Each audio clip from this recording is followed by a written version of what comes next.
Nacharam చౌరస్తలో auto కార్మికులు rally చేస్తూ కేంద్ర రాష్ట్ర ప్రభుత్వాల దిష్టిబొమ్మను దగ్ధం చేశారు. ఈ సందర్భంగా తెలంగాణ రాష్ట్ర ఆటో యూనియన్ అధ్యక్షుడు వేముల మారయ్య మాట్లాడుతూ ఆధ్వర్యంలో గత నెల రోజుల నుంచి ఎల్పీజీ గ్యాస్ కోసం హైదరాబాద్ మహానగరంలో వేలాది మంది గ్యాస్ లేకపోవడంతో తీవ్ర ఇబ్బందులకు గురవుతున్నారు. కేంద్రం రాష్ట్ర ప్రభుత్వాలు పట్టించుకోకపోవడంతో నాచారం చౌరస్తలో కేంద్ర రాష్ట్ర ప్రభుత్వాలు దిష్టిబొమ్మ దగ్ధం చేశాం. రాష్ట్ర ప్రభుత్వం వెంటనే కేంద్ర ప్రభుత్వానికి లేఖ రాసి ఎల్పీజీ గ్యాస్ సమస్యను త్వరను పరిష్కరించాలని కోరారు. మా ఆటో కార్మికులను ఆదుకోవాలని అన్నారు. ఎల్పీజీ బంక్ ఓనర్లు అధిక ధరలు వసూలు చేస్తూ మమ్మల్ని తీవ్ర ఇబ్బందులకు గురి చేస్తున్నారు. సివిల్ సప్లై అధికారులు వెంటనే వారిపై చర్యలు తీసుకోవాలని అన్నారు.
ఎల్పీజీ ఆటో గ్యాస్ కొరత కారణంగా రాష్ట్ర ప్రభుత్వం పట్టించుకుంటుందని చెప్పి నాచారం చౌరస్తలో ఈ రాష్ట్ర ప్రభుత్వం కేంద్ర ప్రభుత్వాన్ని దిష్టిబొమ్మ దగ్ధం చేసినాం. వెంటనే రాష్ట్ర ప్రభుత్వం కేంద్ర ప్రభుత్వానికి లేఖ రాసి ఈ ఆటో డ్రైవర్లను కాపాడాలని చెప్పి మేము ఆటో యూనియన్ గా డిమాండ్ చేస్తున్నాం. అయితే ఎల్పీజీ గ్యాస్ కొరత కారణంగా ఆటో డ్రైవర్లను ఈ రాష్ట్ర ప్రభుత్వం పట్టించుకుంటలేదు, ఆటో సమస్యలు పట్టించుకుంటలేదు.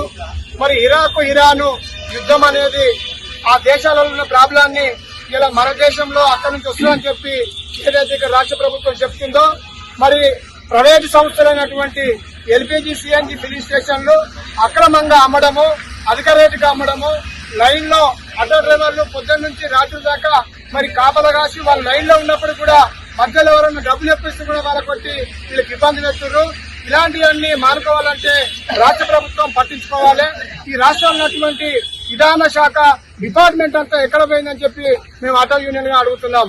మీరందరూ ఇలాంటి ప్రాబ్లమ్స్ వచ్చినప్పుడు వెంబటే అన్ని బంకులు నడుస్తున్నాయా లేదా, ఏమైనా అక్రమాలు జరుగుతున్నాయని చెప్పి చూడవలసినటువంటి డిపార్ట్మెంట్లు చల్లగా ఏసీలో పండుకొని వాళ్ళు కూలుగా నిద్రపోతున్న కారణంగానే ఈ ప్రైవేట్ వ్యవస్థలన్నీ విచ్చలవిడిగా దోసుకుంటున్న ఆటో కార్మికులు, రికార్డుతో కానీ దొక్కడని ఆటో కార్మికులు, రోజు ఈఎంఐలు కట్టుకొని ఫైనాన్స్ కట్టుకొని ఇబ్బందులు పడే ఆటో కార్మికులను ఈ ప్రభుత్వం పట్టించుకుందని చెప్పి ఇలా భారీ ఎత్తున ర్యాలీ తీసి మరి ఈ ప్రభుత్వం పిచ్చుకున్న దగ్గర కూడా చేయడం జరిగింది. కాబట్టి వెంటనే ఈ ప్రభుత్వం చర్య తీసుకోవాలి కప్పల మీద అని చెప్పి కూడా మేము డిమాండ్ చేస్తూ ఈ రోజు కార్యక్రమం నిర్వహించడం జరిగింది.